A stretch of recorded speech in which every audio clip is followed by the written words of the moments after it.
Hey champions, welcome to Tamil Exampedia channel. Competitive எக்ஸாம்ஸ்க்கு தேவையான A to Z இன்ஃபர்மேஷனை தான் அந்த சேனல் வழியாக நம்ம பார்க்க போகிறோம். இன்றைக்கி வீடியோவில் நம்ம பார்க்க போகிறது ஒரு க்ரூஸ் கோர்ஸ் பிளான்.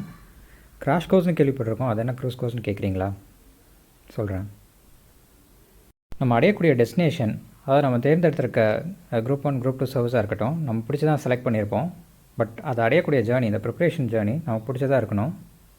இந்த க்ரூஸ் கோர்ஸ் பிளானில் நம்ம மெயினாக ஃபோக்கஸ் பண்ண போகிறது general studies and current affairs. இதுதான் காம்படிட்டிவ் எக்ஸாம்ஸோட பேக் போன்னு சொல்லலாம். குரூப் 1 குரூப் 2 சர்வீசஸ்க்கு 100% ஆஃப் சிலபஸ் வந்து இந்த ஜென்ரல் ஸ்டடீஸ் கரண்ட் அஃபேர்ஸ்லேருந்து வந்தாலும் மற்ற இன்ஜினியரிங் சர்வீசஸ், அக்ரி சர்வீசஸ் போன்ற எக்ஸாம்ஸ்க்கு இதுதான் பேக் போனாக இருக்க போகுது. எப்படின்னா, இந்த engineering services, agri services, SSC, railways, banking இந்த மாதிரியான எக்ஸாம்ஸ்க்கு 40 to 50% ஆஃப் த கொஷின்ஸ் வந்து ஜென்ரல் அவேர்னஸ் கரண்ட் அஃபேர்ஸ்லேருந்து தான் வரப்போகுது. நம்மளில் நிறைய பேருக்கு காம்படிட்டிவ் எக்ஸாம்ஸ்னாலே ஒரு பயம் இருக்கும். அதுவும் மெயின்ஸ் எக்ஸாம்னால் ரொம்பவே பயப்படுவாங்க. இது எப்படின்னா, இருட்டில் ட்ராவல் பண்ணுறதுக்கு நம்மளாம் பயப்படுவோம் இல்லையா, அந்த மாதிரி தான். வெளிச்சம் வந்துருச்சுன்னா அந்த பயம் நமக்கு போயிடும். அதே மாதிரி காம்படிட்டிவ் எக்ஸாம்ஸ் பற்றி 360 டிகிரி நமக்கு எல்லாமே தெரிஞ்சிருச்சுன்னா அதுக்கப்புறம் ப்ரிப்பரேஷனையும் எக்ஸாமையும் அணுகிறது ரொம்பவே ஈஸியாக இருக்கும். அப்படி என்னென்ன விஷயம்லாம் நம்ம தெரிஞ்சுக்கணுங்கிறதோட ஓவர்வியூ தான் இப்போ பார்க்க போகிறோம். முதலாவதாக, எந்தெந்த காம்படிட்டிவ் எக்ஸாம்ஸ்க்கு இந்த க்ரூஸ் கோர்ஸ் டிசைன் பண்ணப்பட்டிருக்கு, அதோட ரோல் என்னங்கிறத பார்க்கலாம். அடுத்ததாக, ஒரு ஆஸ்பிரண்ட்டோட லைஃப் சைக்கிளில் என்னென்ன ஸ்டேஜஸ் இருக்குது, அதில் இந்த க்ரூஸ் கோர்ஸோட ரோல் என்ன அப்படிங்கிறத பார்க்கலாம். அதுக்கப்புறம் ப்ரிலிம்ஸ் மெயின்ஸோட சிலபஸ் ஓவர்வியூ பார்ப்போம். தென் இந்த ப்ரிலிம்ஸ்க்கும் மெயின்ஸ்க்கும் சிலபஸ் வைஸ் என்ன டிஃப்ரென்ஸ், எக்ஸாம் பேட்டர்ன் வைஸ் என்ன டிஃப்ரென்ஸுங்கிறத பார்க்கலாம். குரூப் 1க்கும் குரூப் 2 சர்வீஸ்க்கும் என்ன டிஃப்ரென்ஸ் அப்படிங்கிறதையும் பார்க்கலாம். அதுக்கு அடுத்ததாக, அந்த சிலபஸை கவர் பண்ணணுன்னா நம்ம என்னென்ன ரெஃபரன்ஸ் புக்ஸ் படிக்கணும், அதில் எந்த சாப்டர்ஸ் பர்டிகுலராக படிக்கணும் அப்படிங்கிறத பார்க்கலாம். அடுத்தது, இந்த க்ரூஸ் கோர்ஸோட அல்டிமேட் அப்ஜெக்டிவான ஒரு டெய்லி ஸ்டடி பிளான், எந்தெந்த டேட்டில் எந்தெந்த சப்ஜெக்ட்ஸ் எந்தெந்த சாப்டர்ஸ் படிக்கணும் அப்படிங்கிறத டிஸ்கஸ் பண்ணலாம். இந்த ஸ்டடி பிளான் கூடவே ஒரு டெஸ்ட் பிளானும் இருக்கும். எவ்ரி 2 to 3 days நம்ம ப்ரிப்பேர் பண்ணதுக்கப்புறம் நம்ம படித்ததை ஸ்ட்ரென்தன் பண்ணிக்கிறதுக்காக, ரிவ்யூ பண்ணிக்கிறதுக்காக ஒரு டெஸ்ட் பிளான் இருக்கும். அப்புறம் இந்த ஜென்ரல் ஸ்டடீஸ் கூடவே கரண்ட் அஃபேர்ஸையும் எப்படி படிக்கணும், என்னென்னைக்கு படிக்கணுங்கிற பிளானையும் இந்த க்ரூஸ் கோர்ஸ் டீட்டெயில்டு ஸ்டடி பிளானோட எம்பெட் பண்ணியிருக்கோம். ஸோ இந்த விஷயங்களை நம்ம தெரிஞ்சுக்கிட்டாலே போதும், ப்ரிப்பரேஷன் போது நமக்கு எந்த பயமும் இருக்காது. கான்ஃபிடென்ட்டாக நம்ம எக்ஸாம்லேயும் சக்சீட் பண்ணலாம். இந்த க்ரூஸ் கோர்ஸோட ஃப்ரேம் ஒர்க்கானது டிஎன்பிஎஸ்சி எக்ஸாம்ஸோட எபிட்டோம்னு கருதப்படுற குரூப் 1 மெயின்ஸ் எக்ஸாமை ஃபோக்கஸ் பண்ணி தான் டிசைன் பண்ணப்பட்டிருக்கு. அது மட்டும் இல்லாமல் ப்ரிலிம்ஸுக்கு காம்பேட்டபிளாகவும் டிசைன் பண்ணப்பட்டிருக்கு. குரூப் 1க்கும் குரூப் 2க்கும் ஒரே சிலபஸுங்கிறதுனால இந்த 17 வீக்ஸ்க்குள்ளாகவே குரூப் 1 குரூப் 2க்கான மெயின்ஸ் ப்ரிலிம்ஸ் ரெண்டையுமே 100% நம்மளால் கவர் பண்ண முடியும். அது மட்டும் இல்லாமல் குரூப் 4ஓட ஜென்ரல் ஸ்டடீஸ் கரண்ட் அஃபேர்ஸை கவர் பண்ணலாம். Engineering and agri service aspirants தங்களோட சப்ஜெக்டில் கான்ஃபிடென்ட்டாக இருந்தாலும் இந்த ஜென்ரல் ஸ்டடீஸும் கரண்ட் அஃபேர்ஸும் அவங்க சிலபஸில் சேர்க்கப்பட்டப்புறம் அவங்களால பெரிய அளவில் ஸ்கோர் பண்ண முடியலன்னு நினைக்கிறாங்க. இந்த இன்ஜினியரிங் அண்ட் அக்ரிகல்ச்சரல் நாலேஜ் உங்களுக்கு எப்படி யூஸ்ஃபுல்லாக இருக்குமோ அதே மாதிரி தான் இந்த ஜென்ரல் ஸ்டடீஸ் நாலேஜும் பப்ளிக்கோடவும் கவர்மெண்ட்டோடவும் என்ஜிஓஸோடவும் சேர்ந்து ஸ்கீம்ஸ் இம்ப்ளிமெண்ட் பண்ண உங்களுக்கு ரொம்பவே யூஸ்ஃபுல்லாக இருக்கும். அது மட்டும் இல்லாமல் எக்ஸாம் வைஸும் 40 to 50% ஆஃப் த கொஷின்ஸை ஜென்ரல் அவேர்னஸ் கரண்ட் அஃபேர்ஸ்லேருந்து வரதுனால எக்ஸாமையும் நீங்கள் ஈஸியாக கிளியர் பண்ண முடியும். எக்ஸாம்ஸை தவிர்த்து நீங்கள் எந்த ஒரு ப்ரொஃபஷன் போனாலுமே அந்த ப்ரொஃபஷனில் இந்த ஜென்ரல் ஸ்டடீஸ் கரண்ட் அஃபேர்ஸோட நாலேஜ் உங்களுக்கு ரொம்பவே யூஸ்ஃபுல்லாக இருக்கும். ஃபார் எக்ஸாம்பிள், நீங்கள் ஐடியில் ஒர்க் பண்ணுறீங்கன்னா telecom, retail, health care, insurance, banking இந்த மாதிரியான டொமைன்ஸில் ஒர்க் பண்ணும்போது மற்ற எம்ப்ளாயீஸோடு நீங்கள் பெட்டராக பர்ஃபார்ம் பண்ணுறதுக்கு இந்த ஜென்ரல் ஸ்டடீஸ் டொமைன் நாலேஜ் யூஸ்ஃபுல்லாக இருக்கும். குரூப் 1 குரூப் 2 குரூப் 4 இன்ஜினியரிங் சர்வீசஸ்லாம் வேறு எக்ஸாம்ஸ் இல்லையா, அதுக்கு எப்படி ஒரே கோர்ஸ் நம்ம படிக்க முடியும் அப்படின்னு நீங்கள் கேட்கலாம். இது எல்லாத்துக்குமே level of difficulty of questions தான் டிஃபர் ஆகும். ஒரு எக்ஸாம்பிள் சொன்னோன்னா உங்களுக்கு இன்னும் பெட்டராக புரியும். ஒரே கொஷின் தான், வேறு எக்ஸாம்ஸில் அது எப்படி கேட்கப்படலாம் அப்படிங்கிறத நம்ம டிஸ்கஸ் பண்ணலாம். மதுரை காந்தின்னு அழைக்கப்படுற திரு சுப்பாராமன் பற்றின கேள்வி குரூப் 2 ப்ரிலிம்ஸில் ஒரு மேட்ச் ஆஃப் ஃபாலோயிங்காக கேட்கப்படலாம். குரூப் 2 மெயின்ஸில் அவரோட அச்சீவ்மெண்ட்ஸ் கேட்கப்படலாம். குரூப் 1 ப்ரிலிம்ஸில் ஒரு அசர்ஷன் ரீசன் கொஷனாக கேட்கப்படலாம். அப்புறம் குரூப் 1 மெயின்ஸில் மதுரை காந்திங்கிறவர் யார், அவரோட அச்சீவ்மெண்ட்ஸ் என்னென்னு கேட்கப்படலாம். இதே கேள்வி ஒரு குரூப் 4 விஏஓ கொஷின் பேப்பரில் மதுரை காந்தி என்று அழைக்கப்படுபவர் யார் அப்படின்னு ஒரு ஸ்ட்ரைட் ஃபார்வர்ட் கொஷனாக கூட வரலாம். இந்த engineering and agri services question பேப்பரில் லெவல் ஆஃப் டிஃபிகல்ட்டி எப்படி இருக்கும்னா குரூப் 2 ப்ரிலிம்ஸ் அல்லது குரூப் 4 ப்ரிலிம்ஸ் இந்த மாதிரியான கொஷின்ஸு மிக்சடாக வரும். அடுத்து, ஒரு ஆஸ்பிரண்ட்டோட லைஃப் சைக்கிள் ஸ்டேஜஸ் என்ன, அதில் இந்த க்ரூஸ் கோர்ஸோட ரோல் என்னங்கிறதெல்லாம் பார்ப்போம். முதலாவதாக ப்ரீ ப்ரிப்ரேஷன் ஸ்டேஜ் ரொம்பவே முக்கியமான ஸ்டேஜ். ப்ரிப்ரேஷனுக்கு போகிறதுக்கு முன்னாடி என்னென்ன விஷயங்களை நம்ம தெரிஞ்சுக்கணுங்கிறத பார்ப்போம். அடுத்து ப்ரிப்ரேஷன் ஸ்டேஜ் எக்ஸாம் எப்படி ப்ரிப்பேர் பண்ணுறதுன்னு பார்க்கலாம். ப்ரெசன்டேஷன் ஸ்டேஜில் எக்ஸாம் எப்படி எழுதுறதுங்கிறத பார்க்கலாம். அடுத்து ப்ரொஃபஷனல் ஸ்டேஜில் எப்படி ப்ரொஃபஷனை ஹேண்டில் பண்ணலாங்கிறத பார்ப்போம். இந்த க்ரூஸ் கோர்ஸ் ஆனது ஒரு ஆஸ்பிரண்ட்டோட 4 லைஃப் சைக்கிள் ஸ்டேஜஸ்லையும் கைட் பண்ண போகுது அப்படின்னாலும் இந்த வீடியோவில் ப்ரீ ப்ரிப்ரேஷன் ஸ்டேஜ் தான் டீட்டெயில்டாக பார்க்க போகிறோம். இந்த ஸ்டேஜில் ஒரு ஆஸ்பிரண்ட் ப்ரிலிம்ஸாக இருக்கட்டும் மெயின்ஸாக இருக்கட்டும் என்ன சிலபஸ்ங்கிறத தரவாக ஸ்டடி பண்ணிக்கணும். அதுக்கடுத்து அது எந்த புக்ஸில் படிக்கணுங்கிறத புரிஞ்சுக்கணும். அந்த புக்ஸில் எந்தெந்த சாப்டர்ஸ் படித்தா நம்மளோட சிலபஸை கவர் பண்ண முடியுங்கிறத தெரிஞ்சுக்கணும். அதுக்கப்புறம் லேட்டஸ்ட் கொஷின் பேப்பர்ஸ் எடுத்து நம்ம அனலைஸ் பண்ணி பார்ப்போம். இதன் மூலமாக எந்த சப்ஜெக்ட்லேருந்து எந்த பர்டிகுலர் டாப்பிக்லேருந்து கொஷின்ஸ்லாம் வந்திருக்குங்கிறத பார்க்கலாம். அதுக்கப்புறம் எந்த சப்ஜெக்ட்ஸ்லேருந்து எவ்வளோ மார்க்ஸ் கொஷின் வந்திருக்குன்னு பார்க்கலாம். அடுத்ததாக எந்தெந்த சப்ஜெக்ட்ஸை எந்த ஆர்டரில் படிக்கணுங்கிறத பார்க்கலாம். எப்படி சப்ஜெக்ட்ஸை குரூப் பண்ணி படிக்கணுங்கிறத பார்க்கலாம். அதுக்கப்புறம் என்ன சீக்வன்ஸில் படித்தா ப்ரிலிம்ஸை ஃபஸ்ட்டு நம்ம கம்ப்ளீட் பண்ண முடியுங்கிறதெல்லாம் பார்க்கலாம். அதுக்கடுத்ததாக இந்த க்ரூஸ் கோர்ஸோட டே வைஸ் பிளான் பார்க்கலாம். எந்த நாள் எந்த சப்ஜெக்ட்ஸ் எந்த டாபிக்ஸ் படிக்கணும், எப்போ டெஸ்ட் எழுதணும் அப்படிங்கிற ஒரு டைம் டேபிளையும் டைம் மேனேஜ்மெண்ட்டையும் பார்க்கலாம். நெக்ஸ்ட்டு நம்ம ப்ரிப்ரேஷன் ஸ்டேஜுக்கு போனோம்னா ஒவ்வொரு சப்ஜெக்ட்டுக்கும் என்ன ஸ்ட்ராட்டஜி யூஸ் பண்ணி படிக்கலான்றதை பார்க்கலாம். அப்புறம் நோட்ஸ் எப்படி மேனேஜ் பண்ணுறதுங்கிறத பார்க்கலாம். அடுத்ததாக ஜென்ரல் ஸ்டடீஸ் படிக்கும் பொழுதே கரண்ட் அஃபேர்ஸையும் நம்ம எப்படி அப்டேட் பண்ணிக்கலாங்கிறத பார்க்கணும். எவ்வளோ ஃப்ரீக்வெண்ட்டாக அப்டேட் பண்ணிக்கணும், என்னென்னைக்கு அதை படிக்கணுங்கிறத பார்க்கலாம். தேர்ட் ஸ்டேஜான ப்ரெசன்டேஷன் ஸ்டேஜ், அதுவும் ரொம்ப முக்கியமான ஸ்டேஜ். நம்ம ஒரு கொஷின் பேப்பர் வாங்கினோன்னே அந்த கொஷினை அசஸ் பண்ணணும். என்ன மாதிரியான கொஷின்ஸ் கேட்டிருக்காங்கிறத பார்க்கணும். அதன் மூலமாக அந்த கொஷினோட கீவேர்ட்ஸ் அண்டர்ஸ்டாண்ட் பண்ணிக்க முடியும். அந்த கொஷின் டைப் நம்ம அண்டர்ஸ்டாண்ட் பண்ணிக்க முடியும். அதுக்கப்புறம் ஒரு கொஷினுக்கு ஆன்சர் எழுதும் பொழுது நம்ம எப்படி கொடுக்கப்பட்ட டைமுக்குள்ளே முடிக்க முடியுங்கிறத பார்க்கலாம். அப்புறம் அந்த கொஷின் பேப்பரவே எப்படி கொடுக்கப்பட்ட 3 ஹவர்ஸில் 250 மார்க்ஸையும் முடிக்க முடியுங்கிறத பார்க்கலாம். அடுத்து அந்த ஆன்சர் எப்படி ப்ரெசென்ட் பண்ணுறதுங்கிறத பார்க்கணும். நம்ம ஆன்சர் எழுதும்போது எப்படி டயக்ராம்ஸ் அந்த மாதிரியான சில டெக்னிக்ஸ் யூஸ் பண்ணி நம்ம ஆன்சரை பெட்டராக ப்ரெசென்ட் பண்ண முடியுங்கிறத பார்க்கலாம். கடைசியாக ப்ரொஃபஷனல் ஸ்டேஜ். நம்ம இந்த மேலே பார்த்த 3 ஸ்டேஜுமே இந்த ப்ரொஃபஷனல் ஸ்டேஜுக்கான ப்ரிப்ரேஷன் ஸ்டேஜ் தான். இந்த ஸ்டேஜில் நம்ம எப்படி ஒர்க் லைஃப் பேலன்ஸ் பண்ண முடியுங்கிறத பார்க்கலாம். அதுக்கப்புறம் ஒர்க் எத்திக்ஸ் என்னங்கிறத பார்க்கலாம். ஆர்கனைசேஷனல் பிஹேவியர் எப்படி இருக்கணுங்கிறத பார்க்கலாம். இதெல்லாமே பின்னாடி வர வீடியோஸில் நம்ம பார்க்கலாம். வாங்க நம்ம இப்போ ப்ரீ ப்ரிப்ரேஷன் ஸ்டேஜுக்குள்ளே போகலாம். ப்ரிலிம்ஸை பொறுத்த வரைக்கும் 10 யூனிட்ஸ் இருக்குது. முதலாவதாக பொது அறிவியல் ஜென்ரல் சயின்ஸ். இரண்டாவதாக நடப்பு நிகழ்வுகள் கரண்ட் ஈவெண்ட்ஸ். மூன்றாவதாக இந்தியாவின் புவியியல் இந்தியன் ஜியாகிரஃபி. நான்காவதாக இந்தியாவின் வரலாறும் பண்பாடும் Indian history and culture. Unit 5 இந்திய ஆட்சியியல் இந்தியன் பாலிடிக்ஸ். யூனிட் 6 இந்திய பொருளாதாரம் இந்தியன் எக்கனாமிக்ஸ்.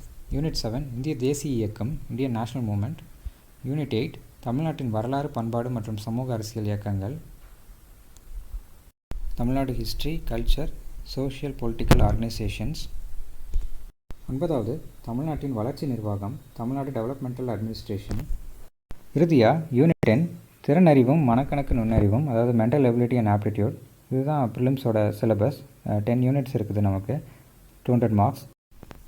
இப்போ மெயின்ஸோட சிலபஸையும் பார்த்துடலாம். குரூப் 1 குரூப் 2 மெயின்ஸோட சிலபஸ்.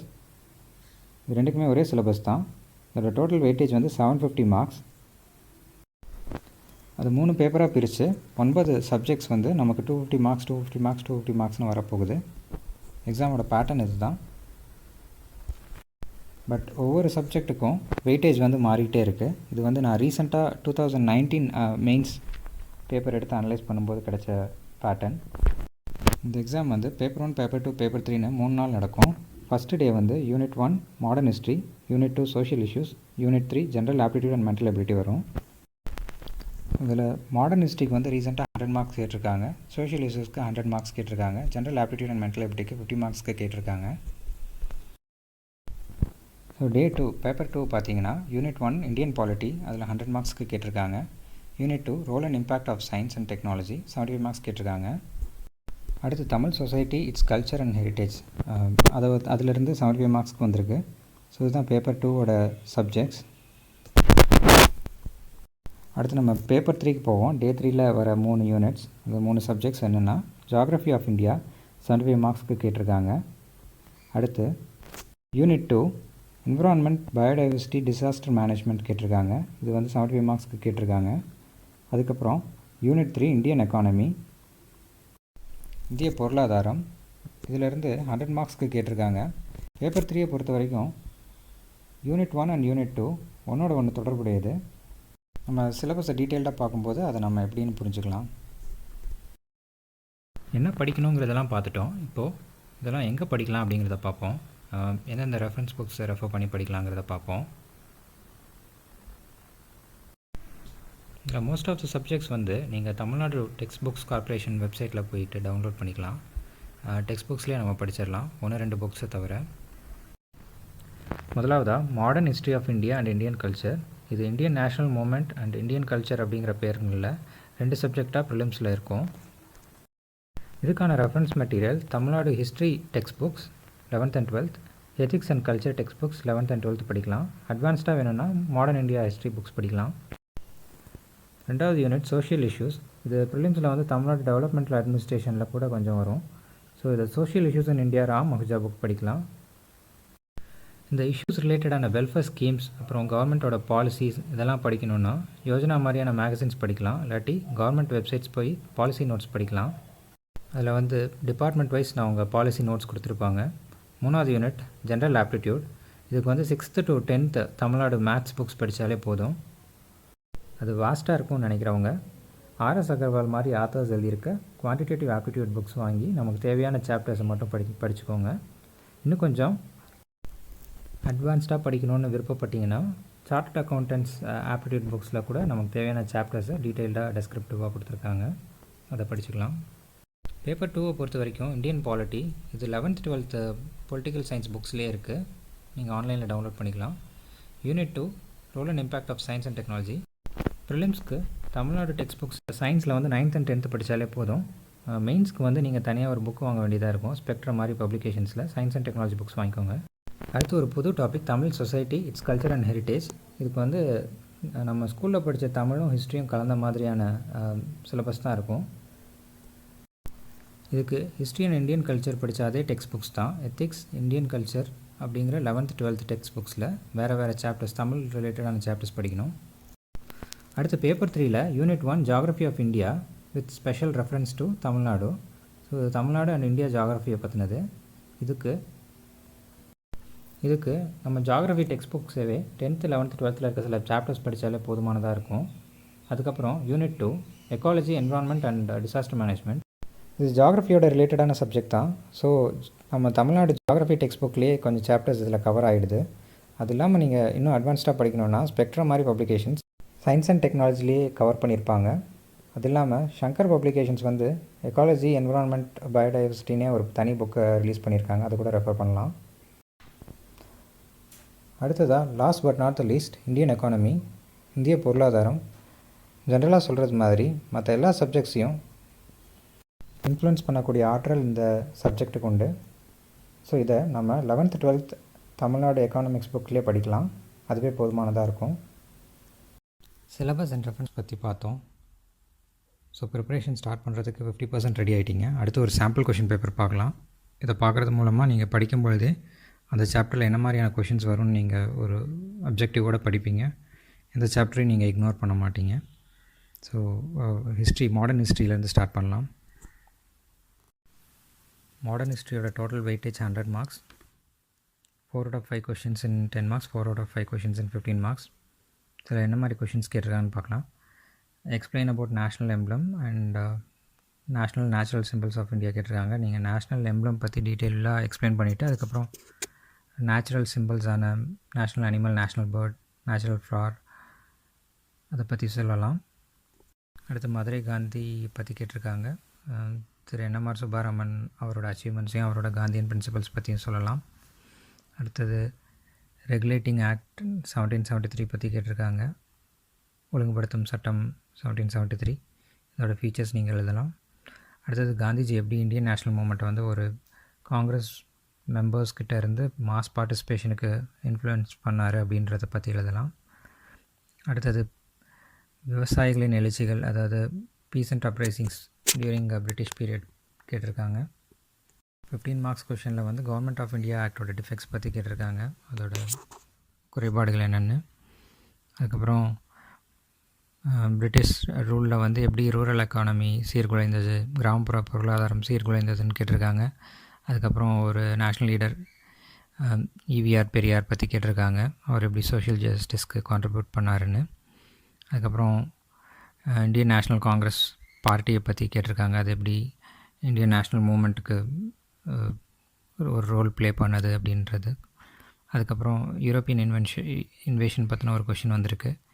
அவங்களோட நேவல் சுப்ரீமசி, அதாவது அவங்களோட கடற்படை எப்படி இந்திய போர் முறையோட எப்படி அட்வான்ஸ்டாக இருந்தது அப்படின்னு கேட்டிருக்காங்க. ஸோ இதில் நிறைய கொஷின்ஸ் நேஷ்னல் லீடர்ஸ் பற்றி இருக்குது, கொஞ்சம் பிரிட்டிஷோட ஆக்ட்ஸ் பற்றி இருக்குது, அப்புறம் பிரிட்டிஷ் பாலிசிஸ் மூலமாக எப்படி ரூரல் எக்கானமி ஆர் விவசாயிகள் எப்படி பாதிக்கப்பட்டாங்க அப்படின்றத பற்றி கேட்டிருக்காங்க. சோஷியல் இஷ்யூஸ் ஒரு முக்கியமான சப்ஜெக்ட். 100 மார்க்ஸுக்கு கேட்டிருக்காங்க, அதே பேட்டர்ன் தான். 4 out of 5 in 10 marks, 4 out of 5 in 15 marks. So என்னென்ன கொஷின்ஸ் கேட்டிருக்காங்கன்னா, பெண்களுக்கான குறை தீர்க்கும் வழிமுறைகள், கிரீவன்ஸ் ரெட்ரஸல் மெக்கானிசம்ஸ் பற்றி கேட்டிருக்காங்க. அப்புறம் NCPCR, national commission for protection of child rights, இதை பற்றி கேட்டிருக்காங்க. அதுக்கப்புறம் பாப்புலேஷன் எக்ஸ்ப்ளோஷன் கண்ட்ரோல் பண்ணுறதுக்கு NGOஸோட ஸ்கீம்ஸ் என்ன அப்படின்னு கேட்டிருக்காங்க. அப்புறம் பெண்களுக்கான கான்ஸ்டியூஷனல் ப்ரொவிஷன்ஸ், அரசியல் சாசன விதிகளை பற்றி கேட்டிருக்காங்க. நக்சல் பாரி இயக்கம் பற்றி கேட்டிருக்காங்க. 15 மார்க்ஸில் வந்து டொமஸ்டிக் வயலன்ஸ் வந்து ஒரு தனிப்பட்ட பிரச்சனையா இல்லை சமூக பிரச்சனையான்னு கேட்டிருக்காங்க. அதுக்கப்புறம் இந்தியன் எக்கானமியோட ஸ்ட்ரக்சர் வந்து எம்ப்ளாய்மெண்ட் ஆப்பர்ச்சுனிட்டிஸ், வேலைவாய்ப்புகளை ஊக்குவிக்குதான்னு கேட்டிருக்காங்க. அதுக்கப்புறம் லிட்ரஸி ப்ரோக்ராம்ஸ், நம்மளோட லிட்ரஸி ப்ரோக்ராம்ஸோட ஸ்ட்ரென்த்ஸும் வீக்னஸும் என்னென்னு கேட்டிருக்காங்க. அதுக்கடுத்து வந்து இன்ஃபர்மேஷன் அண்ட் கம்யூனிகேஷன் டெக்னாலஜி வந்து இந்தியாவில் விமனை எம்பவர் பண்ணுதா அப்படின்னு அனலைஸ் பண்ண சொல்லியிருக்காங்க. அடுத்து மதச்சிறுபான்மையர் எதிர்கொள்ளும் சமூக பிரச்சனைகள், அதாவது ரிலீஜியஸ் மைனாரிட்டிஸ் ஃபேஸ் பண்ணக்கூடிய சோஷியல் ப்ராப்ளம்ஸ் என்னென்னு அனலைஸ் பண்ண சொல்லியிருக்காங்க. ஓவராலாக விமன் சில்ட்ரன் பற்றின கொஷின்ஸ், பாப்புலேஷன், அது ரிலேட்டடான எம்ப்ளாய்மெண்ட், லிட்ரஸி ரிலேட்டடான கொஷின்ஸ், வயலன்ஸோட கேட்டகரிஸான டொமஸ்டிக் வயலன்ஸ், அப்புறம் ரிலிஜனிசம், ரீஜனலிசம், கம்யூனலிசம், இந்த மாதிரியான கொஷின்ஸ் கேட்டிருக்காங்க. பேப்பர் 3யோட கடைசி subject unit 3 mental ability. 2 out of 3 in 10 marks, 2 out of 3 in 15 marks, டோட்டலாகவே 50 மார்க்ஸ் தான் கேட்டிருக்காங்க. கொஷின்ஸ் சிம்பிளாக தான் இருக்குது. டைம் அண்ட் டிஸ்டன்ஸ்லேருந்து ஒரு கொஷின் வந்திருக்கு. அப்புறம் காஸ்ட் ப்ரைஸ், செல்லிங் ப்ரைஸ், இதிலேருந்து ஒரு கொஷின் வந்திருக்கு. ப்ராபபிலிட்டியிலேருந்து ஒரு கொஷின் வந்திருக்கு. 15 மார்க்ஸ் பார்த்திங்கன்னா அதுலேயும் ப்ராபபிலிட்டியிலேருந்து ஒரு கொஷின் வந்திருக்கு. அதுக்கப்புறம் HCF அண்ட் LCM பற்றி கேட்டிருக்காங்க. அடுத்து ஏரியா, வால்யூம், அந்த சாப்டர்லேருந்து ஒரு கொஷின் வந்திருக்கு. அதுக்கப்புறம் நியூமரிக்கல் எபிலிட்டியிலேருந்து ஒரு கொஷின் வந்திருக்கு. எல்லாமே சிம்பிளான கொஷின்ஸ் தான். நீங்கள் இதில் ஈஸியாக ஃபுல் மார்க்ஸ் வாங்கலாம். டைமும் உங்களுக்கு கம்மியாக தான் எடுத்துக்கும் ஒவ்வொரு கொஷினையும் ஆன்சர் பண்ணுறதுக்கு. பேப்பர் 2ல் யூனிட் 1 இந்தியன் பாலிட்டி 100 மார்க்ஸ் கேட்டிருக்காங்க, அதே 4 into 10, 4 into 15 பேட்டர்னில். என்ன கேட்டிருக்காங்கன்னா, இந்தியன் கான்ஸ்டியூஷன் வந்து ஹைகோர்ட் வந்து ஒவ்வொரு ஸ்டேட்டுக்கும் அமைக்கணும்னு சொல்லியிருக்காங்க. இருந்தாலும் 7th Amendment ஆக்ட் படி 2 or more states can have 1 ஹைகோர்ட்டுன்னு திருத்தப்பட்டிருக்கு. So அதை பற்றி கமெண்ட் பண்ண சொல்லியிருக்காங்க. ஒவ்வொரு ஸ்டேட்டுக்கும் ஒரு ஹைகோர்ட் இருக்கிறது அவசியமானு கேட்டிருக்காங்க. அதுக்கப்புறம் தார் கமிஷனோட ரிப்போர்ட் பற்றி கேட்டிருக்காங்க, எப்படி மாநிலங்களை வந்து பிரிக்கும் பொழுது மொழி வாரியாக பிரிக்கப்பட்டது அப்படின்றது கேட்டிருக்காங்க. அதுக்கப்புறம் பிரசிடெண்ட் ஆஃப் இந்தியா, இந்திய குடியரசுத் தலைவரோட அதிகாரங்கள் பற்றி கேட்டிருக்காங்க. இந்தியாஸ் நெய்பர்ஹுட்டோட ஃபாரின் பாலிசி, அயலுறவு கொள்கை பற்றி கேட்டிருக்காங்க. அப்புறம் ஒரு கம்பேரிசன் கேட்டிருக்காங்க. Parliamentary democratic system of India வந்து காந்திஜியோட பார்லிமெண்ட்ரி ஸ்வராஜ் சிஸ்டமோட வேறுபடுதான்னு கேட்டிருக்காங்க. 15 மார்க்ஸ்லேயும் ஹைகோர்ட் பற்றின ஒரு கொஷின் வந்திருக்கு. ஹைகோர்ட்டோட பவர்ஸ் பற்றி கேட்டிருக்காங்க. இந்தியன் பார்லிமெண்ட்ரி சிஸ்டம் பற்றியும் ஒரு கொஷின் கேட்டிருக்காங்க. அதுக்கப்புறம் நித்தி ஆயோக் பற்றின ஒரு கொஷின் வந்திருக்கு. அது எப்படி ஸ்டேட் அண்ட் சென்ட்ரல் கவர்மெண்ட்டுக்கு வந்து கைட் பண்ணுது, கொள்கை ரீதியாகவும் தொழில்நுட்ப ரீதியாகவும் அப்படின்னு கேட்டிருக்காங்க. அப்புறம் அமெண்ட்மெண்ட்ஸ் பற்றி இன்னொரு கொஷின் வந்திருக்கு. அமெண்ட்மெண்ட் ஆக்ட் படி என்னென்ன 3 அமெண்ட்மெண்ட்ஸ் கொண்டு வந்திருக்காங்கன்னு கேட்டிருக்காங்க. இந்திய தேசத்தை கட்டமைத்ததில் இதோட பங்குகள் என்னன்னு கேட்டிருக்காங்க. அதுக்கப்புறம் ஒரு ஜென்ரல் கொஷின், இந்தியன் கான்ஸ்டியூஷனோட ஸ்பெஷல் ஃபீச்சர்ஸ், அவுட்ஸ்டாண்டிங் ஃபீச்சர்ஸ் என்னென்னு கேட்டிருக்காங்க. Paper 2 unit 2 science and technology, Nobel பரிசு பெற்ற இந்தியர்களோட கான்ட்ரிபியூஷன்ஸ் என்னென்னு கேட்டிருக்காங்க. அப்புறம் நானோ மெடிசன் பற்றின ஒரு கொஷின். அப்புறம் பயோடெக்னாலஜின்னு சொல்லப்படுற உயிரி தொழில்நுட்பத்துறையில் CSIR, council of scientific and industrial research நிறுவனத்தோட பங்களிப்பு என்னென்னு கேட்டிருக்காங்க. வாட்டர் மேனேஜ்மெண்ட்டில் சயின்ஸ் அண்ட் டெக்னாலஜியோட பங்களிப்பு என்னென்னு கேட்டிருக்காங்க. 15 மார்க்ஸில் வந்து டெசர்டிஃபிகேஷன் பற்றின ஒரு கொஷின். இந்தியன் கான்டெக்ஸ்டில் எப்படி டெசர்டிஃபிகேஷன் நடக்குது, அதோட காஸ் எஃபெக்ட்ஸ், கண்ட்ரோல் மெஷர்ஸ் பற்றி கேட்டிருக்காங்க. அதுக்கப்புறம் மஸ்கிட்டோ பற்றின ஒரு கொஷின் கேட்டிருக்காங்க. அது மோஸ்ட் டேஞ்சரஸ் ஸ்பீசிஸ்னு சொல்லப்படுறது உண்மையாக, அதை பற்றி டிஸ்கஸ் பண்ணுங்கன்னு சொல்லியிருக்காங்க. அப்புறம் டிஆர்டிஓவோட ரோல் என்னென்னு கேட்டிருக்காங்க. அதுக்கப்புறம் ஆர்டிஃபிஷியல் இன்டெலிஜென்ஸ் பற்றின ஒரு கொஷின், அதோட அப்ளிகேஷன்ஸ் என்ன அப்படின்னு கேட்டிருக்காங்க. Paper 2 unit 3 Tamil society and culture. இதுவும் 75 மார்க்ஸ் பேட்டர்ன் தான். 3 out of 4 and 10 marks, 3 out of 4 and 15 marks. Tamil language அப்புறம் தமிழ்நாடு ஹிஸ்ட்ரி படிச்சிருந்தா ஓரளவு உங்களுக்கு இது ஃபெமிலியரான சப்ஜெக்டாக தான் இருக்கும். இது இல்லாமல் அடிஷ்னலாக நீங்கள் தமிழ்நாடு ரிலேட்டடான டாப்பிக்கை எத்திக்ஸ் அண்ட் இந்தியன் கல்ச்சர் புக்கில் படிச்சுக்கலாம். 10 மார்க்ஸில் என்ன கேட்டிருக்காங்கன்னா, தேவதாசி சிஸ்டம் பற்றி கேட்டிருக்காங்க. அதுக்கப்புறம் திருவிதாங்கூர் சமஸ்தானம், ட்ரவாங்கூர் ஸ்டேட்டில் நடந்த சமூக சீர்திருத்த இயக்கங்கள் பற்றி கேட்டிருக்காங்க. அப்புறம் ஒற்றைக்கல் பாறை குடைவரை கோயில் பற்றி கேட்டிருக்காங்க. கழுகுமலையில் இருக்க மோனோலித்திக் ராக் கட் டெம்பிள் பற்றி. அதுக்கப்புறம் குடுமியான் மலை பற்றி கேட்டிருக்காங்க. 15 மார்க்ஸில் வந்து தமிழ் சொசைட்டி பற்றி தெரிஞ்சுக்கிறதுக்கு மற்ற டிசிப்ளின்ஸ், மற்ற துறைகள்லேருந்து எப்படி நமக்கு உதவுது அப்படின்னு கேட்டிருக்காங்க. அப்புறம் தமிழ் விமன் ஃப்ரீடம் ஃபைட்டர்ஸ் பற்றி கேட்டிருக்காங்க.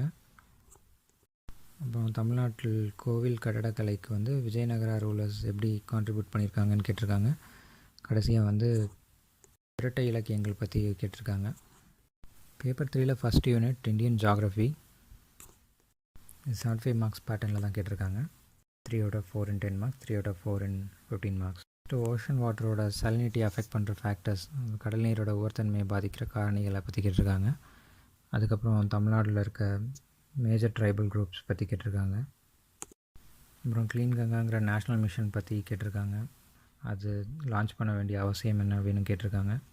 இப்போ இந்தியாவில் பெரும் சமவெளிகளோட பொருளாதார முக்கியத்துவம், கிரேட் பிளைன்ஸோட எக்கனாமிக்கல் சிக்னிஃபிகன்ஸ் பற்றி கேட்டிருக்காங்க. 15 மார்க்ஸில் சாயில் டைப்ஸ் பற்றி கேட்டிருக்காங்க. அதுக்கப்புறம் இந்தியாவில் வந்து சாயில் இன்ஃபர்டிலிட்டியோட காசஸ் என்ன அப்படின்னு கேட்டிருக்காங்க. இஸ்ரோ லான்ச் பண்ண சேட்டலைட்ஸ் பற்றி ஒரு ப்ரீஃபிங் கொடுக்க சொல்லியிருக்காங்க. அப்புறம் இந்தியாவில் வந்து பாப்புலேஷன் டிஸ்ட்ரிபியூஷன் டென்சிட்டி அஃபெக்ட் பண்ணக்கூடிய ஃபேக்டர்ஸ் என்ன அப்படின்னு கேட்டிருக்காங்க. சாயில் எரோஷன் பற்றின இன்னொரு கொஷின், அதோட டைப்ஸ், காசஸ் அண்ட் எஃபெக்ட்ஸ் என்னன்னு கேட்டிருக்காங்க. Paper 3 unit 2 ecology, environment and disaster management, 75 marks பேட்டர்னில் கேட்டிருக்காங்க. 10 மார்க்ஸில் வந்து கிளைமேட் சேஞ்சுக்கு எதிராக அவசர நடவடிக்கை எடுக்கப்படாவிட்டால் எப்படி டெவலப்பிங் கண்ட்ரீஸோட க்ரோத் வந்து ரிவர்ஸ் ஆகும்னு கேட்டிருக்காங்க. அப்புறம் நேஷ்னல் ஃபாரஸ்ட் பாலிசி 1988ஓட சாலியன் ஃபீச்சர்ஸ் கேட்டிருக்காங்க. அடுத்து கோரல் ரீஃப்ஸ் வந்து எப்படி கிளைமேட் சேஞ்சால் அஃபெக்ட் ஆகுது, கோரல் ஆசிடிஃபிகேஷன் பற்றின மெக்கானிசம் என்ன அப்படின்னு கேட்டிருக்காங்க. அப்புறம் வளர்ச்சி திட்டங்கள் வந்து எப்படி எக்கோசிஸ்டம், அது சுற்றுப்புற சூழலை பாதிக்குது அப்படின்னு கேட்டிருக்காங்க.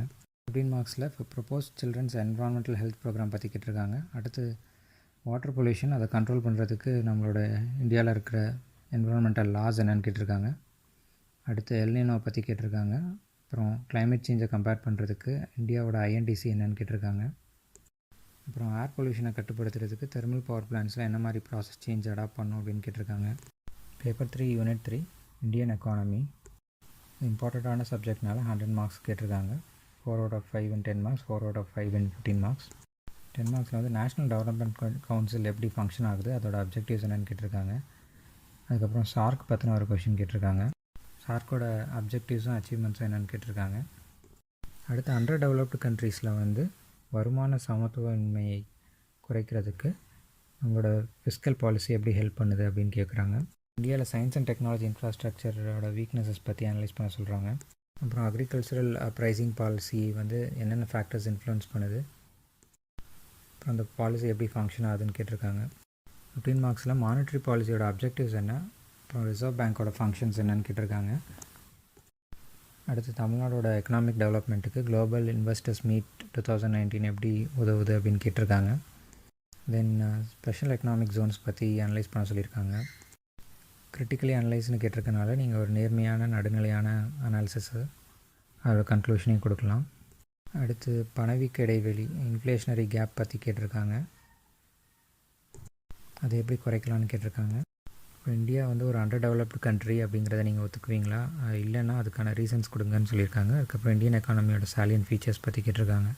இப்போ எந்தெந்த யூனிட்ஸில் என்ன மாதிரியான கொஷின்ஸ் வரும், எவ்வளோ மார்க்ஸ்க்கு வரும்னு நமக்கு தெரிஞ்சிடுச்சு. அடுத்து எந்த சீக்வன்ஸில் படிக்கலாம் அப்படின்ட்டு பார்த்துடலாம். இந்த சீக்வன்ஸ் நம்ம எப்படி டிசைன் பண்ணியிருக்கோம்னா, ஒன்று ப்ரிலிம்ஸ் மெயின்ஸ்க்கான காமனான சப்ஜெக்ட்ஸை ஃபஸ்ட்டு படிக்கணும். இதன் மூலமாக நீங்கள் ரொம்ப சீக்கிரமாகவே ப்ரிலிம்ஸ்க்கு ரெடி ஆகிடுவீங்க. ப்ரிலிம்ஸ் எக்ஸாம் முடித்த உடனே உங்களுக்கு மெயின்ஸ்க்கான ஒர்க் லோட் கம்மியாகிடும். அடுத்து இந்த சப்ஜெக்ட்ஸில் இருக்க மார்க்ஸோட வெயிட்டேஜை பொறுத்து இந்த சீக்வன்ஸ் டிசைன் பண்ணியிருக்கோம். ப்ரிலிம்ஸ் போது நீங்கள் 1 or 2 சப்ஜெக்ட்ஸ் உங்களால் படிக்க முடியலனாலும் நீங்கள் எக்ஸாமை கிளியர் பண்ணுறதுக்காக இந்த வெயிட்டேஜ் பேஸ்டு சீக்வன்ஸ் டிசைன் பண்ணியிருக்கோம். தேர்ட் பாயிண்ட், இந்த சப்ஜெக்ட்ஸ் எல்லாமே ஒன்றோட ஒன்று தொடர்புடையது தான், இன்டர் டிபெண்ட்னு சொல்லலாம். நீங்கள் எந்த சப்ஜெக்டை படிச்சுட்டு அடுத்து எந்த சப்ஜெக்ட் ஆரம்பிச்சிங்கன்னா உங்களுக்கு ஈஸியாக புரியும் அப்படிங்கிறதுக்காக இதை டிசைன் பண்ணியிருக்கோம். முதலாவதாக நீங்கள் ஏன்ஷியன்ட் ஹிஸ்ட்ரி படிக்காமல் மாடர்ன் ஹிஸ்ட்ரி படிங்க. ஏன்னா ஏன்ஷியன்ட் ஹிஸ்ட்ரி வந்து மெயின்ஸ்க்கு அவ்வளோ முக்கியம் கிடையாது. அடுத்து அது ரிலேட்டடான இந்தியன் கல்ச்சர் படிங்க, இது ரெண்டுக்குமே காமனான டாபிக். அதுக்கு அடுத்து இந்தியன் பாலிட்டி, அப்புறம் இந்தியன் எக்கானமி, இது ரெண்டுமே கிட்டத்தட்ட போஸ்ட் இண்டிபெண்டன்ஸ் இந்தியன் ஹிஸ்ட்ரியோட தொடர்புடையது. இதுக்கடுத்து இந்தியன் ஜாகிரஃபி. இந்தியன் ஜாகிரஃபியோட தொடர்புடைய சப்ஜெக்ட்ஸ் வந்து science and ecology, environment and biodiversity. But அதோட சிலபஸ் வந்து ப்ரிலிம்ஸ்க்கும் மெயின்ஸ்க்கும் வேறையாக இருக்கிறதுனால அடுத்து காமனான சப்ஜெக்டான ஆப்டிடியூட் படிப்போம். இந்த ஸ்டேஜில் ப்ரிலிம்ஸோட கட் ஆஃப் ரெக்குவயர்மெண்ட்ஸ்க்கு நீங்கள் எலிஜிபிள் ஆகிடுவீங்க. அடுத்தது ஜென்ரல் சயின்ஸ் படிக்கணும். ப்ரிலிம்ஸ்க்கு படிக்கிறவங்க ஜென்ரல் சயின்ஸை ஃபோக்கஸ் பண்ணுங்கள். இது வந்து 9th 10th சயின்ஸ் சிலபஸில் இருக்கும். மெயின்ஸ் படிக்கணும், மெயின்ஸ் ஃபோக்கஸ் பண்ணுறவங்க role and impact of science அது படிங்க. இதோட சிலபஸ் வந்து நான் சொன்ன மாதிரி ஸ்பெக்ட்ரம் மாதிரியான சயின்ஸ் அண்ட் டெக்னாலஜி புக்ஸில் இருக்கும். அடுத்தது ப்ரிலிம்ஸ்க்கு டெவலப்மெண்டல் அட்மினிஸ்ட்ரேஷன் ஆஃப் தமிழ்நாடு படிங்க. மெயின்ஸ்க்கு சோஷியல் இஷ்யூஸ் படிங்க. 2 சப்ஜெக்ட்டுமே ஸ்டேட் அண்ட் சென்ட்ரல் கவர்மெண்ட்டோட பாலிசி நோட்ஸ் நீங்கள் படிக்கணும், அவங்களோட ஸ்கீம்ஸ் பற்றி தெரிஞ்சுக்கணும். அடுத்ததாக ஏன்ஷியன்ட் ஹிஸ்ட்ரி வந்து ப்ரிலிம்ஸ்க்கு படிக்கலாம். மெயின்ஸ்க்கு வந்து எக்காலஜி, என்விரான்மெண்ட் அண்ட் பயோடைவர்சிட்டி படிக்கலாம். Disaster management and climate chapters படிக்கலாம். அடுத்ததாக கரண்ட் அஃபேர்ஸ், இது நீங்கள் டெய்லியும் ஒரு 15 minutes படிக்கலாம். அதுக்கப்புறம் மந்த்லி, அதாவது மந்த்லி ட்வைஸ் நீங்கள் ஒரு நாள் ஸ்பெண்ட் பண்ணலாம். நீங்கள் கடைசியாக படிக்க போகிறதில்ல, இந்த கோர் சப்ஜெக்ட்ஸோட பேரலாகவே படிச்சுட்டு வருவீங்க. இந்த வீடியோவோட கோர் அப்ஜெக்டிவான க்ரூஸ் கோர்ஸ் ஸ்டடி பிளான் தான் பார்க்க போகிறோம். டெய்லி நீங்கள் என்ன சப்ஜெக்ட்ஸ் படிக்கணும், என்னென்ன சாப்டர்ஸ் படிக்கணுங்கிறத அந்த ஸ்டடி பிளானில் சொல்ல போகிறோம். அப்புறம் எவ்வளோ நாளைக்கு ஒரு வாட்டி நீங்கள் ஒரு செல்ஃப் டெஸ்ட் எடுத்துக்கணும்னு சொல்ல போகிறோம். முடிஞ்ச அளவுக்கு இந்த சேனல்லையும் நம்ம டெய்லி என்ன படிக்கலாம் அப்படின்றத டிஸ்கஸ் பண்ணலாம். அப்புறம் டெஸ்ட் அன்னைக்கு ஒரு மாடல் கொஷின்ஸ் கொடுக்குறேன், நீங்கள் செல்ஃப் டெஸ்ட் எடுத்து பாருங்கள். டெஸ்ட்டு முடிஞ்சுட்டு நீங்கள் அன்றைக்கே ரெட்ரோஸ்பெக்ட் பண்ணிவிட்டு நீங்கள் எந்த ஏரியாவில் வீக்காக இருக்கீங்களோ திரும்ப அதை கவரப் பண்ணிக்கலாம். திரும்ப அடுத்த டெஸ்ட்டு போது நீங்கள் அதே கொஷின்ஸை கூட திரும்ப சேர்த்து எழுதலாம். ஸோ டே 1 பார்த்தீங்கன்னா மாடர்ன் ஹிஸ்ட்ரியில் 11th history chapter 16 and 17 European இன்வேஷன்லேருந்து ஆரம்பிக்குது. அடுத்த சாப்டர் 18 and 19 வந்து செகண்ட் டே படிக்கிறீங்க. தேர்ட் டே வந்து இந்த 4 சாப்டர்ஸில் நீங்கள் ஒரு டெஸ்ட் எடுத்துக்கோங்க. புக் பேக் கொஷின்ஸ் கூட நீங்கள் டெஸ்ட் எடுத்துக்கலாம், இல்லாட்டி நாங்கள் கொடுக்குற கொஷின்ஸை நீங்கள் எழுதி பார்க்கலாம். இப்படி ஹிஸ்ட்ரியை நீங்கள் வந்து 1 வீக்கில் முடிச்சிருவீங்க. அடுத்து ethics and Indian culture book போங்க. 11th and 12th ethics and Indian culture புக்கில் உங்களுக்கு மாடர்ன் ஹிஸ்ட்ரி, அதுக்கப்புறம் இந்தியன் கல்ச்சருக்கான சாப்டர்ஸ் கவர் ஆகிடும். ப்ரிலிம்ஸ்க்கான ஹிஸ்ட்ரி அண்ட் கல்ச்சர் ஆஃப் தமிழ்நாடும் கவர் ஆகிடும். ஸோ 21 டேஸில் இதெல்லாம் கவர் பண்ணியிருப்பீங்க. 22nd டே வந்து இந்த கரண்ட் மந்தோட மந்த்லி கரண்ட் அஃபேர்ஸ் பாருங்கள். நீங்கள் அதை நியூஸ் பேப்பர்ஸில் படிக்கலாம். மெயின்ஸ் ஃபோக்கஸ் பண்ணுறவங்க ஹிந்து எடிட்டோரியல் ஆர்டிகிள்ஸ் பாருங்கள். அதில் நிறைய லேட்டஸ்ட் ட்ரெண்டிங் டாபிக்ஸை வந்து அனலைஸ் பண்ணியிருப்பாங்க. மெயின்ஸ் கொஷின்ஸ்க்கு ரொம்பவே யூஸ்ஃபுல்லாக இருக்கும். நம்ம சேனல்லையும் ஒரு bimonthly current affairs updates கொடுக்குறோம். அதில் கொஷின்ஸையும் டிஸ்கஸ் பண்ணலாம்.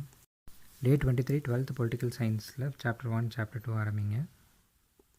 அந்த வீக்கே நீங்கள் அமெண்ட்மெண்ட்ஸும் பார்க்கலாம், அதுக்கப்புறம் இம்பார்ட்டண்ட் ஜட்ஜ்மெண்ட்ஸும் பார்க்கலாம். இதெல்லாமே தமிழ்நாடு டெக்ஸ்ட் புக்லேயே இருக்குது. Day 30 31 32 வந்து ப்ரிலிம்ஸ்க்கு அவ்வளோவா கவர் பண்ண தேவையில்லை, அது ரெஸ்ட் டேன்னு வச்சுக்கோங்க. சேர்த்து படிக்கிறவங்க 12th பாலிட்டியில் சாப்டர் 8 9 10 11 12 பாருங்கள். Day 38 ஒரு bimonthly current affairs review இருக்கும். Day 37ஓடு நீங்கள் பாலிட்டியும் முடிச்சிருப்பீங்க. Day 39லேருந்து நீங்கள் இந்தியன் எக்கானமி ஸ்டார்ட் பண்ணுங்கள். இதுவுமே தமிழ்நாடு டெக்ஸ்ட் புக்ஸ்லேயே கவர் பண்ணிடலாம். அதோட சாப்டர்ஸ் நான் கொடுத்துருக்கேன். Day 53 எக்கனாமிக்ஸும் கம்ப்ளீட் பண்ணிடலாம். Day 56 ஜியாகிரஃபி ஸ்டார்ட் பண்ணி Day 67 ஜியாகிரஃபி டெஸ்ட்டோடு முடிச்சிடலாம். Day 68 mental ability and aptitude start பண்ணலாம். Day 76ஓட மென்டல் எபிலிட்டி கம்ப்ளீட் பண்ணிக்கலாம். Day 77 இன்னொரு கரண்ட் அஃபேர்ஸோட பை மந்த்லி ரிவ்யூ இருக்கும், செகண்ட் மந்தோட செகண்ட் செக்ஷன். Day 78 வந்து நீங்கள் ப்ரிலிம்ஸ் தனியாக மெயின்ஸ் தனியாக படிக்கலாம். ப்ரிலிம்ஸ்க்கு நான் சொன்ன மாதிரி தமிழ்நாடு டெக்ஸ்ட் புக்ஸ் தான் படிக்கணும். மெயின்ஸ்க்கு ஸ்பெக்ட்ரமோட சாப்டர் நம்பர் தான் கொடுத்துருக்கேன். சாப்டர் நேம் வேணும்னா நான் டிஸ்கிரிப்ஷனில் கொடுக்குறேன். Day 89 நீங்கள் சயின்ஸும் கம்ப்ளீட் பண்ணியிருப்பீங்க ப்ரிலிம்ஸ் அண்ட் மெயின்ஸ்க்கு. Day 91 developmental administration of Tamil Nadu for prelims, அதுக்கப்புறம் social issues for mains. Prelims and mains ரெண்டு பேருமே Day 97லேருந்து தமிழ்நாடு பாலிசி நோட்ஸ் பாருங்கள், அவங்களோட வெல்ஃபேர் ஸ்கீம்ஸ் பாருங்கள். டிபார்ட்மெண்ட் வைஸாக பாலிசி நோட்ஸ் கொடுத்துருப்பாங்க. சென்ட்ரல் கவர்மெண்ட்டோட டிபார்ட்மெண்ட்லேயுமே பாலிசி நோட்ஸ் நீங்கள் பார்க்கலாம். Day 103 social issues and government ஸ்கீம்ஸ்லாம் கம்ப்ளீட் பண்ணியிருப்பீங்க. Day 104 தேர்ட் மந்தோட கரண்ட் அஃபேர்ஸும் நீங்கள் கம்ப்ளீட் பண்ணியிருப்பீங்க. Day 105 ancient history for prelims, ecology environment and disaster management for mains. இதை கண்டினியூ பண்ணிங்கன்னா 116ஓட உங்களுக்கு இந்த சப்ஜெக்டையும் கவர் பண்ணிடலாம். அதுக்கப்புறம் Day 117 118 ஃபோர்த் மந்தோட கரண்ட் அஃபேர்ஸையும் கவர் பண்ணிடலாம். இந்த க்ரோஸ்கோர்ஸ் ஸ்டடி பிளான்லேயே நான் கரண்ட் அஃபேர்ஸும் எப்படி படிக்கணும்னு சொன்னேன். டெய்லியுமே நீங்கள் ஒரு 15 மினிட்ஸ் ஸ்பெண்ட் பண்ணி நியூஸ் பேப்பர்ஸில் கரண்ட் அஃபேர்ஸ் நோட்ஸ் எடுத்துக்கலாம். அப்புறம் பை மந்த்லி நீங்கள் கரண்ட் அஃபேர்ஸ் ரிவ்யூ பண்ணிக்கலாம். ஸோ அதோட ஸ்ட்ராட்டஜி எப்படி ப்ரிப்பேர் பண்ணுங்கிற ஸ்ட்ராட்டஜி டீட்டெயிலாக நான் சொல்கிறேன். டெய்லி ஸ்ட்ராட்டஜி எப்படி இருக்கணும்னா, நீங்கள் அன்றைக்கி நியூஸில் வந்து ஒரு டாப் 5 ஈவெண்ட்ஸ் எடுத்துக்கோங்க. அதை வந்து நம்மளோட சிலபஸில் இருக்க சாப்டர்ஸோட டேக் பண்ணிக்கோங்க. For example environmental impact assessment 2020 நீங்கள் வந்து ecology environment and disaster management உள்ள இருக்க சாப்டர்ஸோட டேக் பண்ணி படிங்க. ஏதாவது அமெண்ட்மெண்ட்ஸ் இருந்ததுன்னா பாலிட்டியில் இருக்க அமெண்ட்மெண்ட்ஸோட டேக் பண்ணி படிங்க. அதுக்கப்புறம் அந்த டாப்பிக்கில் உங்களோட சிலபஸில் இருக்க சாப்டர்ஸில் ஒரு 5 பாயிண்ட்ஸ் என்ன அப்படின்னு பார்க்கலாம். ஃபார் எக்ஸாம்பிள் சேஞ்ச் இன் ஜிஎஸ்டினா ஜிஎஸ்டி பற்றின ஒரு 5 பாயிண்ட்ஸ் நீங்கள் நோட்ஸ் ரிவ்யூ பண்ணிக்கோங்க. கரண்ட் அஃபேர்ஸோட மேப் பண்ணி படிக்கணும். அப்புறம் பை மந்த்லி வந்து நீங்கள் அந்த கன்சாலிடேட்டட் கரண்ட் அஃபேர்ஸை வந்து ரிவ்யூ பண்ணணும். இந்த 15 டேஸில் என்ன நடந்தது அப்படிங்கிறத சிலபஸ் சப்ஜெக்ட் வைஸாக நீங்கள் பார்க்கலாம். பாலிட்டியில் என்ன நடந்திருக்கு, எக்கானமியில் என்ன நடந்திருக்கு, அப்புறம் என்விரான்மெண்ட் ரிலேட்டடாக என்ன நடந்திருக்கு, அப்புறம் என்ன அவார்ட்ஸ் இருக்குது அப்படிங்கிறதெல்லாம் இந்த 15 டேஸில் என்ன நடந்துச்சுங்கிறத ஒரு ரிவ்யூ பார்த்துக்கோங்க. நம்ம சேனல்லையும் அதை டிஸ்கஸ் பண்ணலாம் எவ்ரி 15 டேஸ். அதுக்கப்புறம் மந்த்லி மேகசின்ஸ்லாம் வரும். சில மேகசின்ஸ் யோஜனா மாதிரி, ரீடர்ஸ் டைஜஸ்ட் மாதிரி, அதிலிருந்து கூட நீங்கள் நோட்ஸ் எடுத்துக்கலாம். ப்ரிப்ரேஷன் ஸ்டேஜில் இன்னொரு முக்கியமான ஆஸ்பெக்ட் என்னென்னா நோட்ஸ் எப்படி எடுக்கிறதுங்கிறது தான். நோட்ஸ் ரொம்பவே முக்கியம். நம்ம படிச்சிருவோம், அதுக்கப்புறம் அதோட நோட்ஸ் இல்லாட்டினா திரும்ப நீங்கள் ஃபஸ்ட்லேருந்து படிக்கிற மாதிரி ஆகிடும். நோட்ஸ் எடுக்கும்போது உங்களுக்கு வந்து நீங்கள் படித்ததை இன்னொரு வாட்டி ஸ்ட்ரென்தன் பண்ண மாதிரி ஆகிடும். என்ன மாதிரியான டைப்ஸ் ஆஃப் நோட்ஸ் நம்ம எடுக்கலான்னு பார்க்கலாம். ஃபஸ்ட்டு வந்து நீங்கள் போஸ்டர்ஸ்னு ஞாபகம் வச்சுக்கோங்க. முக்கியமான டேட்டா லைக் ஹிஸ்ட்ரியில் வந்து டைம்லைன்ஸ் இருக்கும், இயர்ஸ் எல்லாம். அந்த மாதிரி பாலிட்டியில் வந்து ஆர்டிகல்ஸ் இருக்கும், ஒவ்வொரு ஆர்டிக்கலும் எதுக்கு அப்படின்றது. அப்புறம் இப்போ என்விரான்மெண்ட் டெக்னாலஜிலாம் பார்த்திங்கன்னா ஆக்ட்ஸ் இருக்கும்.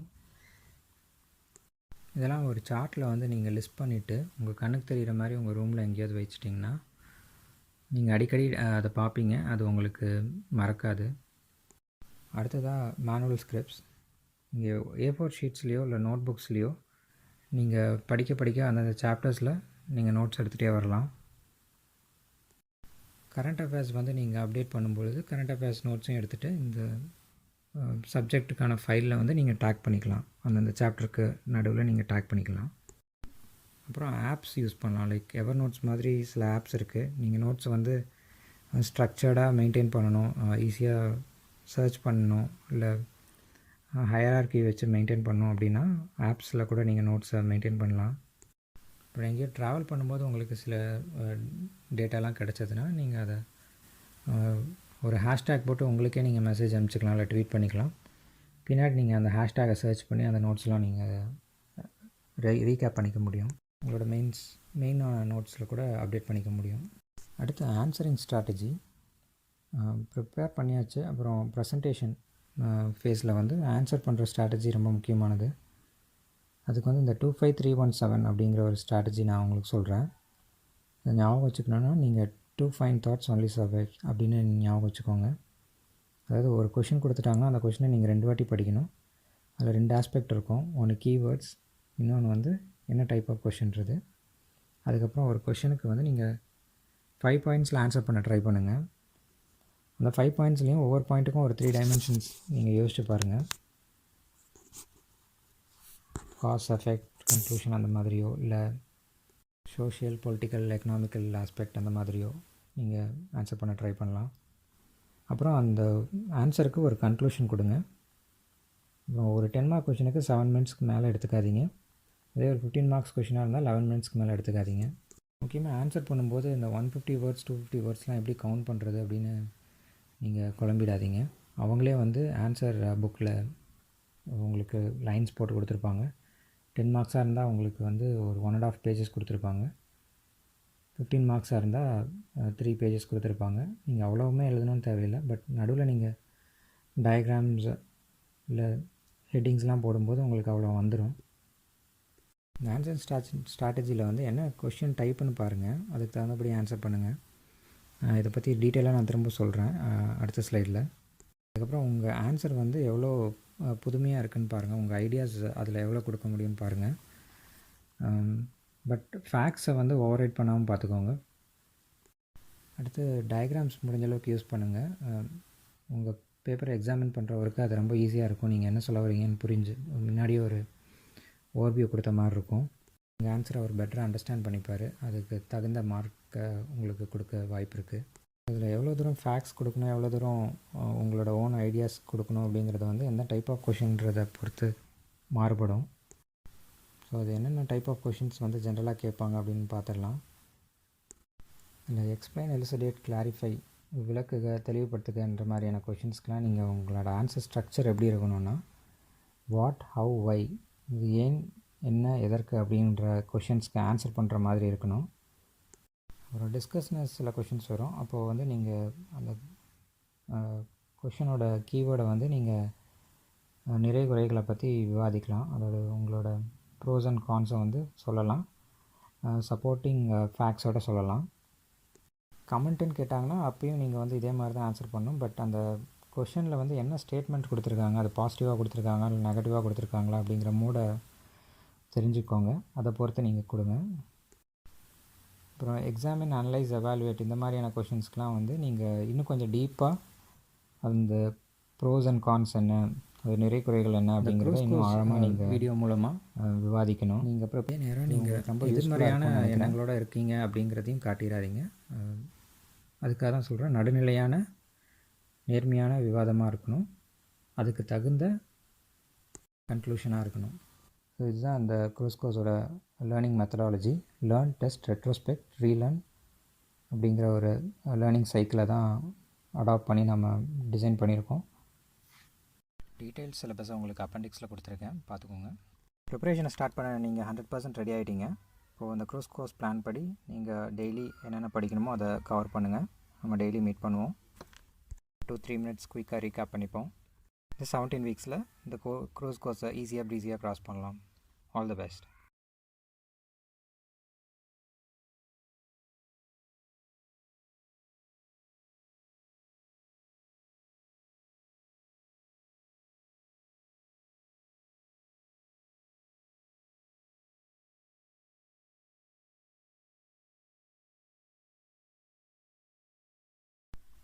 இந்த வீடியோ பற்றின சந்தேகங்கள் இருந்தாலோ, சஜஷன்ஸ் இருந்தாலோ, இன்ஃபர்மேஷன்ஸ் தேவைப்பட்டாலோ கமெண்ட் பண்ணுங்கள்.